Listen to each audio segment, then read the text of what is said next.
Struktura e kishës së Sabatit, struktura e qeverisë është kështu. Unë jam pastorja Rosalyn, nëse nuk më nje, po prezentohen.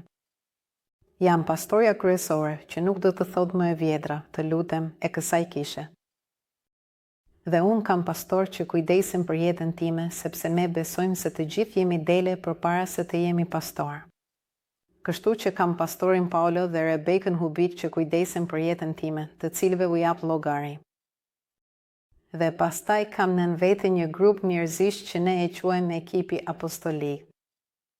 Ky ekip është ekipi i leadershipit, i qeverisjes së kishës së të gjitha kombeve. Nën këtë ekip të gjithë njerëzit janë të lidhur me këtë ekip. Secili ka pastor të tjerë, mbikëqyrës të tjerë nën vete dhe kështu kisha rritet. Nuk është vetëm një gjë piramidale, edhe pse ashtu duket, por është shumë funksionale. Çdo person po funksionon në rolin e qeverisjes që Zoti na ka dhënë. Dhe kështu së bashku qeverisim kishën Sabat në mbar botën. Sigurisht, në kishat lokale çdo kishë ka pastorin e vet, çdo pastor ka udhëheqjen e tij dhe është pastori ai që zgjedh udhëheqjen e vet dhe njerëzit që do të punojnë me të ose me të. Ne kemi gjithashtu mbikëqyrës në rajone të ndryshme të Italisë, si dhe mbikëqyrës të kombeve. Por e gjithë kjo është gjithmonë e lidhur me ekipin apostolik dhe me mua, dhe kjo është struktura jonë e kishës.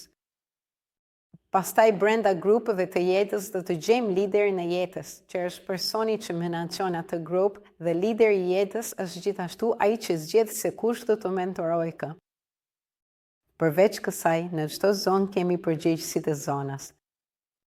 Janë ata persona që nën vete kanë njerëz të tjerë që punojnë.